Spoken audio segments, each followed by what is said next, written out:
من اكتر المشاكل اللي بتواجهك وانت بتعمل اعلانات وعامله لك وجع دماغ هو ان ناس كتير تسال ومفيش مبيعات. بيكون المشكله انك بتستهدف فئه غلط، ما بتختارش الناس فعلا اللي عندهم نيه الشراء او السلوك الشرائي القوي، وده بيرجع لاستخدامك الطريقه الصحيحه للاستهداف. عشان كده في الفيديو ده هقول لك بقى على طريقه في الاستهداف هتحسن من الاستهداف وتوصل للناس اللي فعلا هتحقق لك المبيعات ويشتروا منك المنتج او الخدمه بتاعتك. بس قبل ما ابدا الفيديو اتفرج على اليوتيوب، ما تنساش تعمل سبسكرايب وتفعل الجرس. لو بتتفرج على الفيسبوك ما تنساش تعمل فولو. ويلا بينا نبدا الفيديو.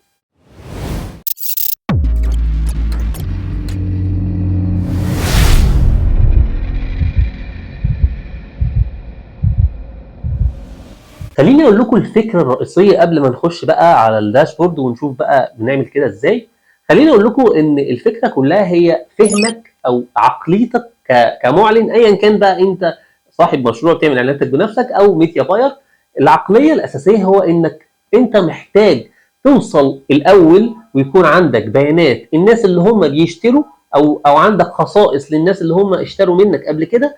والخصائص دي بقى بتبدا ان انت تاخدها وتديها للفيسبوك، والفيسبوك بقى بيوصل لناس شبيهه بالناس اللي انت قلت له ان الناس دي بتشتري. يعني اكنك بتعمل التوجيه الاولي للفيسبوك، والفيسبوك بيبدا بقى يساعدك ويوصل لناس شبيهه بالناس اللي هي بتشتري. وده اللي احنا بنعمله، بنعمل حاجه اسمها جمهور مخصص. يعني نرفع كده بيانات العملاء اللي اشتروا مننا قبل كده، بنرفعها كده اسمه ورقم تليفونه والايميل بتاعه، وبنحاول ان احنا نجمع بيانات الناس اللي هم اشتروا مننا قبل كده. وطبعا كل ما كانت البيانات اكتر كل ما كان افضل. ونرفع البيانات دي للفيسبوك عن طريق حاجه اسمها، بنعمل حاجه اسمها جمهور مخصص، وبرفعه للفيسبوك. والفيسبوك بياخد بقى البيانات دي واروح اعمل جمهور مشابه. دي الخطوه الثانيه او المرحله الثانيه، ان انا اقول للفيسبوك انت شايف الجمهور ده، انا عايز جمهور مشابه ليه. جمهور اوصل لجمهور مشابه للجمهور ده، يكون عندهم نفس الخصائص الشراء، يكون عندهم سلوك نفس السلوك الشرائي، يكونوا مهتمين برضه بنفس الاهتمامات بتاعه العملاء دول.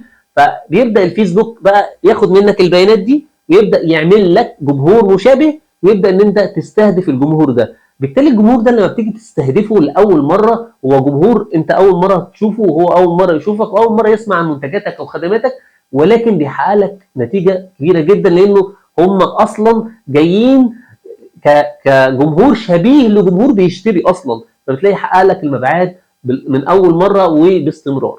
تعالوا بقى اوريكم بنعمل ازاي ده بشكل عملي. نروح بقى على الداشبورد ونشوف كل حاجه.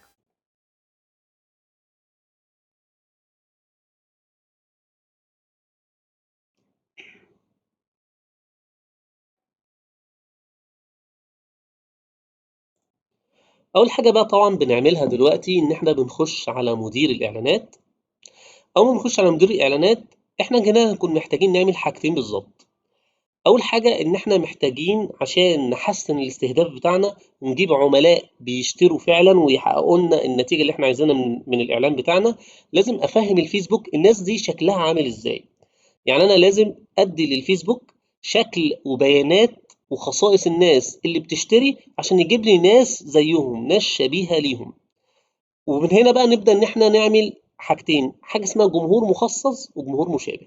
يعني ايه جمهور مخصص وجمهور مشابه؟ انا في الاعلانات السابقه، انا المفروض ان انت تكون عملت اعلانات سابقه معاك بيانات بقى والداتا بتاعت الناس، البيانات الناس اللي اشترت منك قبل كده، اسمائهم رقم تليفوناتهم والايميل بتاعهم. معاك البيانات بتاعت الناس اللي اشترت منك من الاعلانات السابقه، ودي هي اهم نقطه، لازم يكون معاك بيانات الناس دي. فانت بتاخد البيانات دي بترفعها للفيسبوك، والفيسبوك بقى بيبدأ ان هو ياخد البيانات دي ويفهم شكل الناس اللي بتشتري ويجيب لك ناس شبيهة بالناس اللي بتشتري. فتلاقي الاعلان دايما يجيب لك ناس بتشتري على طول باستمرار. طب نعمل الكلام ده ازاي بقى؟ اهو بنخش طبعا على مدير الاعلانات زي ما قلنا، بنيجي على الجنب كده القائمة هنا بتظهر، بنختار حاجة اسمها الجماهير، بندوس على الجماهير، بيظهر لنا كده ايه الجزء ده كده. بندوس على جمهور انشاء جمهور. طبعا لو انت اول مره تنشئ جمهور فهتلاقي اصلا هتلاقي مكتوب بقى جمهور مخصص، جمهور مشابه، جمهور محفوظ، هتلاقيهم تحت بعض كده، لكن انا عشان استخدمته قبل كده فبندوس على حاجه اسمها جمهور مخصص. بتختاروا اول حاجه جمهور مخصص.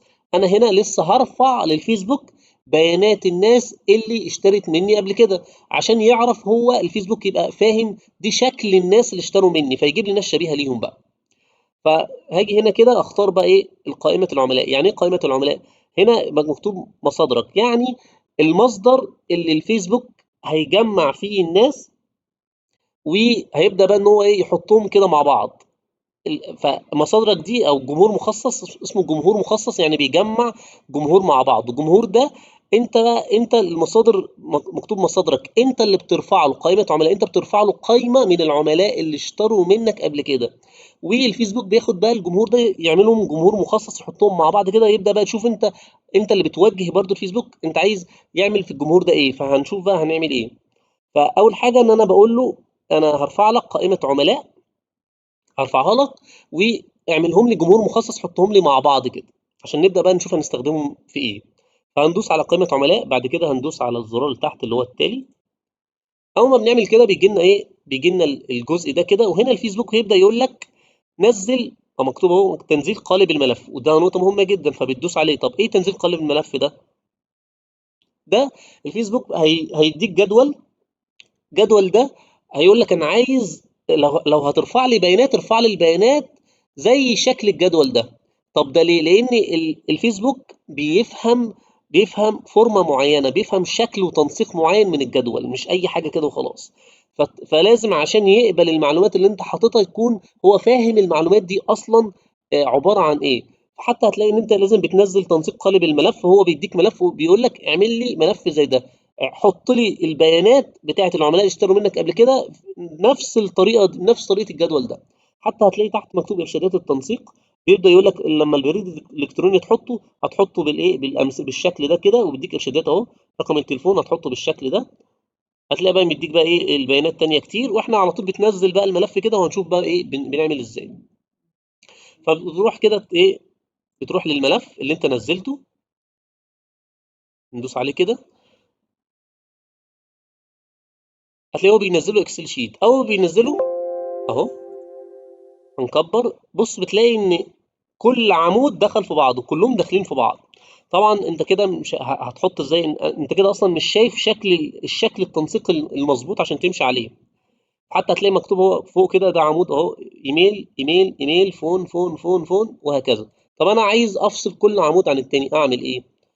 موضوع بسيط جدا، بتيجي عند كلمة الداتا، بتدوس عليها كده. قبل ما تيجي عند الداتا هنا بتيجي عند الملف، الفايل ده لو بالانجليزي او بالعربي بتيجي عند فايل، بتدوس عليها كده، او ملف لو بالعربي هتلاقي مكتوب ملف. تيجي هنا عند كلمه اسمها نيو او جديد، بتدوس عليها اهي في القائمه اهي. بعد كده بتيجي هنا عند كرييت او انشاء، بتدوس عليها. بعد كده اول ما بيفتح معاك الشيت الجديد، الصفحه الجديده كده، بتروح دايس على داتا، تدوس على كلمه داتا فوق.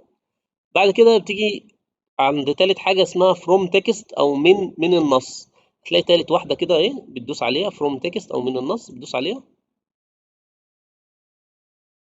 اول ما بيدوس عليها بيقول لك اختار الملف اللي انت لسه منزله، فانا حطيته في الداونلود اهو. ادوس على داونلود واختار الملف وادوس امبورت، واجي هنا هو مفيش اي مشكله خالص، بتتاكد ان هي ديليميتد، معموله معلمه على ديليميتد. بعد كده بتدوس على نيكست. بعد كده بتدوس على كوما، تالت واحده اهي كوما. بصوا كده اهي الصفوف اهي داخله اهي في بعض. بص لما ادوس على كوما هيتفصلوا ازاي. بص كل عمود كان لازق في التاني، بعد كده بقى كل عمود منفصل عن التاني لما دوست على كوما. بعد كده ادوس نيكست، بعد كده ادوس فينيش. طبعا اتاكد ان هي جنرال. بعد كده ادوس فينيش، بعد كده ادوس اوكي. بص كده راح ايه منزلهم لي كده ايه مع بعض. اجي هنا اشيل العمود. ابدا بقى ان انا اشيل مثلا العمود، الاعمده المكررها اشيلها، واخلي عمود واحد بس لكل عمود انا عايزه. الايميل احط ايميلات الناس اللي اشترت مني.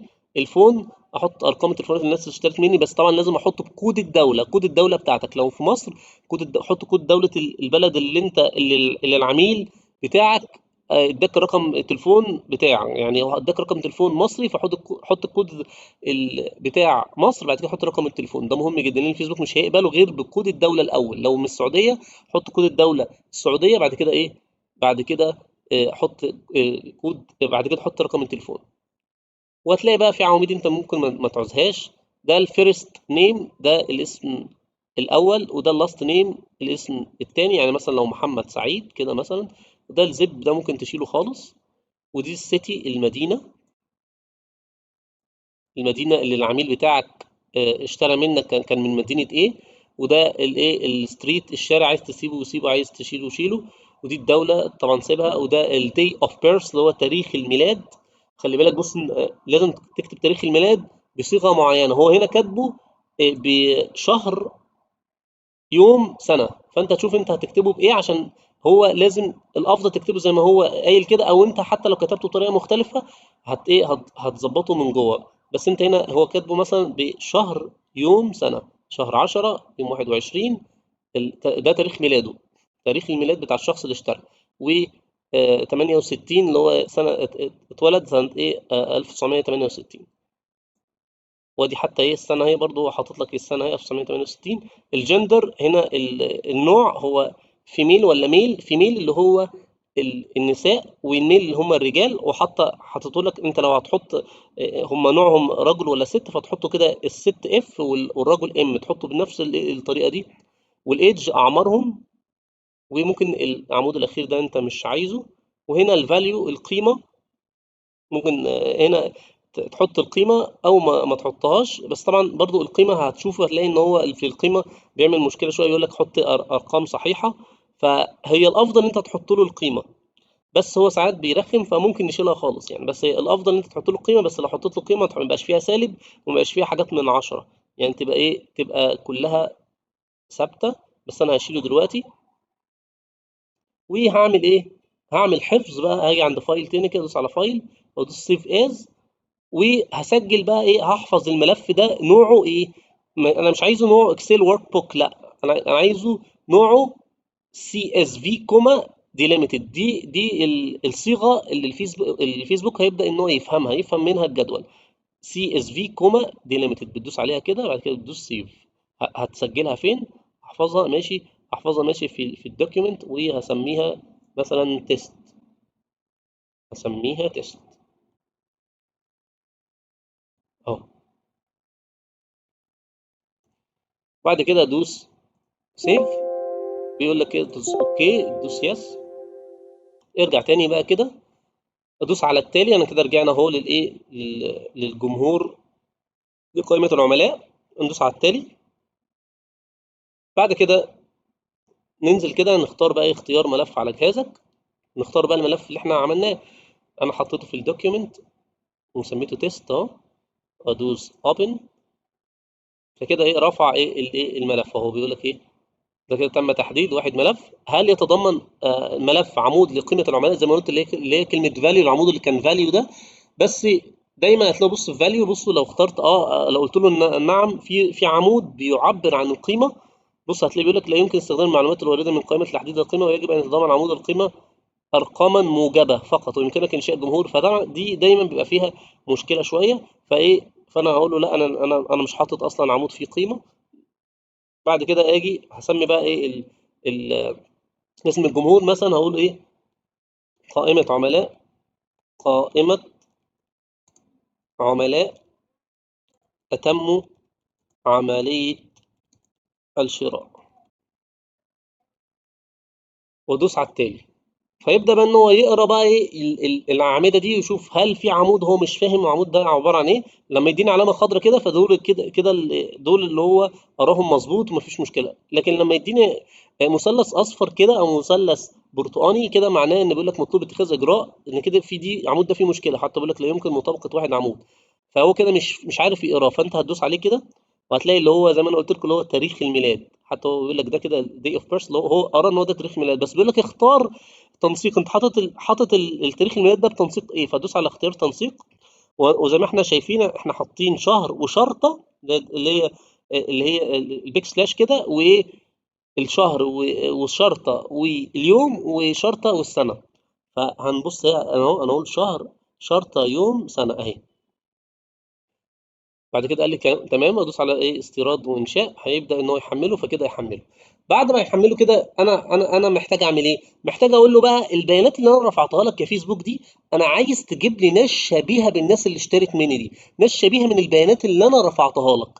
فاللي بيحصل ان انت اول ما بتدوس على طول خلاص استرداد وانشاء قائمه العملاء، هو بيفتح لك كده على طول يقول لك عايز اعمل لك منها جمهور مشابه، اجيب لك ناس شبيهه بالناس اللي انت رفعتها لي، فاقول له هات لي ادوس عليها كده اعمل لي جمهور مشابه لي.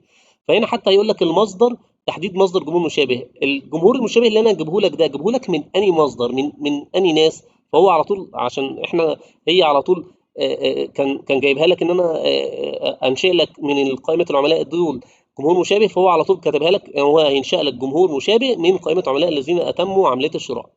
فبيقول لك طب حدد لي موقع الناس دي، موقع الناس الجمهور المشابه اللي أنت عايز أنا أجيبه لك ده، أجيبه لك من أنهي بلد؟ فأقول له مثلا من البلد اللي أنت بقى تستهدفه، فأنا أقول له من مصر.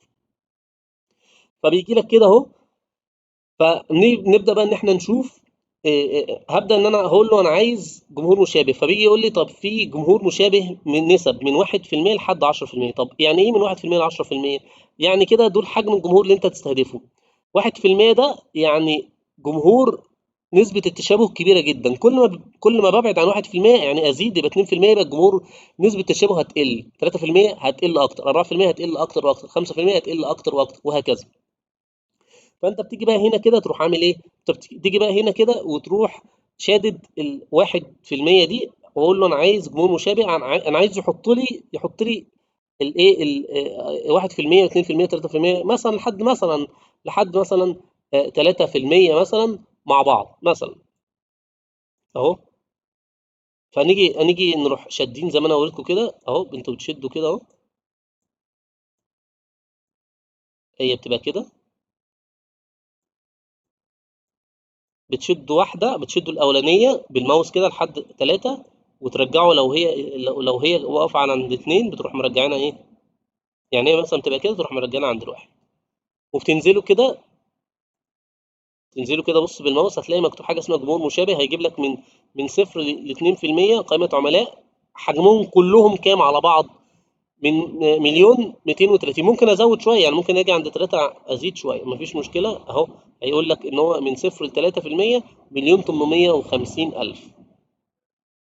فدول الناس اللي هو ايه هيجيب لك نسبه تشابه، هيبقى من 1% ناس متشابه قوي، و2% متشابه بس هيقل شويه، 3% متشابهه بس هيقل شويتين كمان، وهكذا. فما فيش مشكله، هو يجمعهم لي كلهم، وهيقول لك ان حجمهم مليون 850 الف. بعد كده هتدوس على انشاء جمهور، فهو كده ايه هيبدا ان هو ينشئ لك الجمهور ده.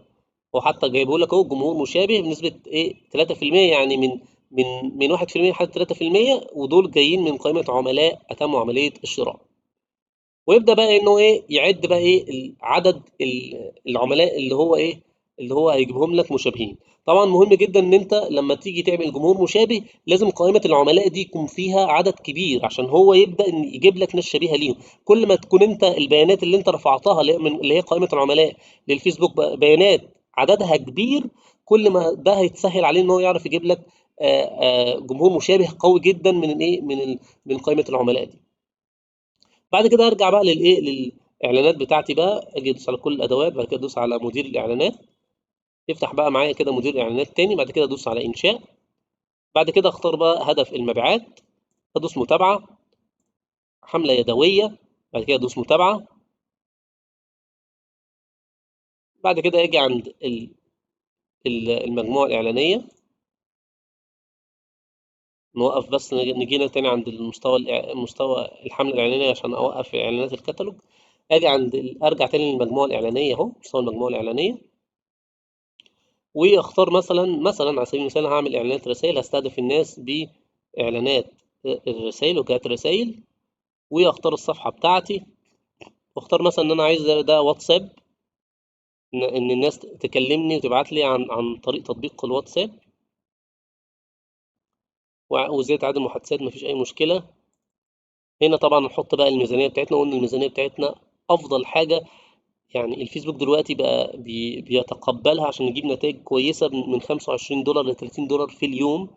لو انا الدنيا مش احسن حاجه معايا فممكن ان انا ابدا ب $15، ولكن افضل حاجه ابداها من 25 ل $30.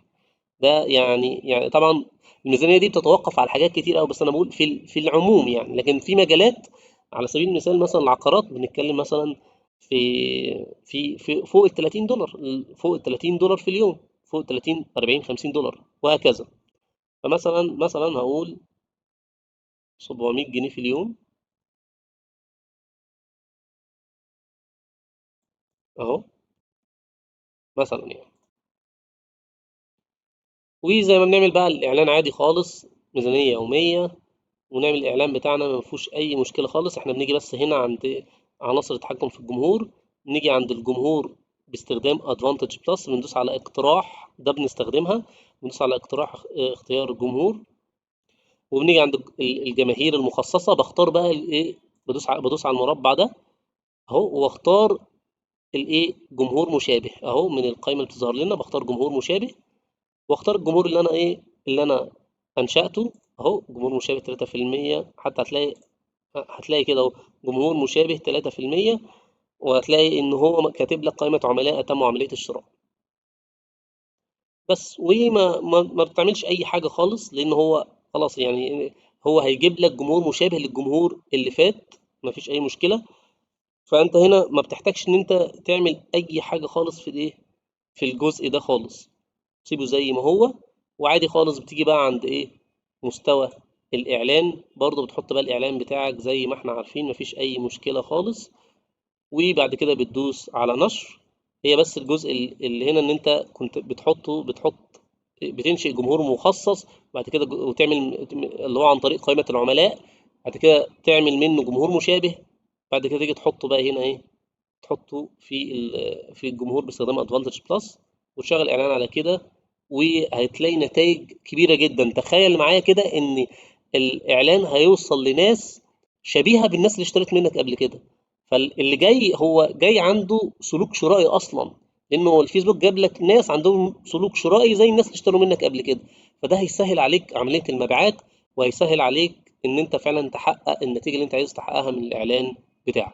وفي النهاية مهم جدا أكون موضح لكم حاجة مهمة: نجاحك في الإعلان هو نجاحك في المايند سيت أو عقليتك. كل ما كان عقليتك أنت فاهم الاستراتيجيات، أنت فاهم إيه هي أساس كل حاجة، فاهم نظام الفيسبوك ماشي إزاي، وفاهم البيزنس أو المشروع أو نجاح المشروع ماشي إزاي، وفاهم أصل الإعلانات ماشي إزاي، ده هيخليك تعرف تعمل استراتيجيات وتمشي على استراتيجيات تحقق لك النتيجة اللي انت فعلا عايز توصل لها. وفي نهايه الفيديو لو في اي مواضيع حابين ان انا اتكلم فيها الايام الجايه، تقدروا تكتبوها لي في التعليقات تحت، وابدا ان انا اشوفها واجهز لها ان شاء الله الايام الجايه. لو بتتفرج على اليوتيوب ما تنساش تعمل سبسكرايب وتفعل الجرس، وتتفرج على الفيسبوك ما تنساش تعمل فولو. والسلام عليكم ورحمه الله وبركاته.